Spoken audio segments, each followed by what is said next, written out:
तो दोस्तों APL Apollo ने अपने क्वार्टर 4 के रिजल्ट को डिस्क्लोज कर दिया है। आइए देखते हैं इसके डाटा को। कंपनी ने डाटा यहाँ पर करोड़ में अनाउंस किया है। और आगे बढ़ने से पहले मैं आपको बता दूं, कंपनी ने यहाँ पर डिविडेंड का भी अनाउंस किया है ₹5.75 प्रति शेयर के हिसाब से। अब बढ़ते हैं आगे और बात कर लेते हैं कंपनी के रेवेन्यू के बारे में। तो कंपनी ने पिछले क्वार्टर में 5,432 करोड़ का रेवेन्यू रिप्रेजेंट किया था ऑपरेशन के थ्रू। और अगर हम पिछले क्वार्टर 4 की बात करें तो उसमें कंपनी ने 4,765 करोड़ का। और जब अब की बात करते हैं तो कंपनी का रेवेन्यू बढ़कर 5,508 करोड़ का में देखने को मिला है। अगर हम इसे साल दर साल के तौर पर देखें तो इसमें अच्छी खासी तेज़ी देखने को मिली है। और अगर वहीं क्वार्टर के बेस पर देखें तो इसमें हल्की सी तेज़ी देखने को मिली है। यह कह सकते हैं कि कंपनी का रेवेन्यू साल दर साल और क्वार्टर दोनों ही बेसिस पर अच्छा खासा बढ़ता हुआ नजर आया है। अब बढ़ते हैं आगे और बात कर लेते हैं कंपनी के खर्चे के बारे में। तो कंपनी ने पिछले क्वार्टर में 5,176 करोड़ के खर्चे किए थे। और अगर हम पिछले क्वार्टर 4 की बात करें तो उसमें कंपनी ने 4,563 करोड़ के।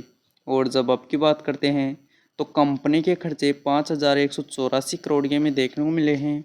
अगर हम इन्हें साल दर साल के तौर पर देखें तो इनमें तेज़ी देखने को मिली है। और अगर वहीं क्वार्टर के बेस पर देखें तो इनमें हल्की सी तेज़ी देखने को मिली है। हालांकि कंपनी के खर्चे ऑलमोस्ट कंपनी के कंट्रोल में नज़र आ रहे हैं। अब बढ़ते हैं आगे और बात कर लेते हैं कंपनी के प्रॉफिट के बारे में। तो कंपनी ने पिछले क्वार्टर में 216 करोड़ के प्रॉफिट किया था। और अगर हम पिछले क्वार्टर 4 की बात करें तो उसमें कंपनी ने 170 करोड़ का। और जब आपकी बात करते हैं तो कंपनी का प्रॉफिट 293 करोड़ का में देखने को मिला है। अगर हम इसे साल दर साल के तौर पर देखें तो इसमें अच्छी खासी तेज़ी देखने को मिली है। और अगर वही क्वार्टर के बेस पर देखें तो भी इसमें तेज़ी देखने को मिली है। अब बढ़ते हैं आगे और बात कर लेते हैं कंपनी के ईपीएस के बारे में। तो कंपनी का पिछले क्वार्टर में ₹7.82 का ईपीएस था। और अगर हम पिछले क्वार्टर 4 की बात करें तो उसमें कंपनी का ईपीएस ₹6.14। और जब अब की बात करते हैं तो कंपनी का ईपीएस ₹10.56 में देखने को मिला है। कंपनी का ईपीएस भी साल दर साल और क्वार्टर दोनों ही बेसिस के मुकाबले अच्छा खासा बढ़ा है। वैसे कंपनी के नंबरों की अगर हम बात करें तो यहाँ पर हमें शानदार आते हुए नजर आए हैं। कंपनी का रेवेन्यू भी साल दर साल और क्वार्टर दोनों ही बेसिस पर बढ़ता हुआ नजर आया है।